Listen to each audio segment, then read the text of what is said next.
To draw the deck perimeter, first ensure you're in the top-down view, and then select decks, draw deck level, and then you can start drawing out the path of your deck.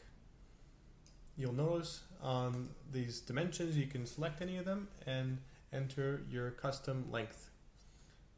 You can change your unit type from inches, feet, and inches, centimeters, perimeter, or so on, and you can also edit the default for future reference.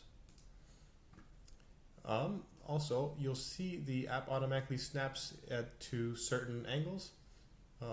You can select on this angle if you needed a specific angle, and for example 33 degrees.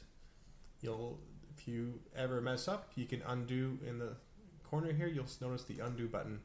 You can undo your previous steps. And then to complete the perimeter, make sure to connect the two blue dots, and the perimeter will complete and auto-generate your deck.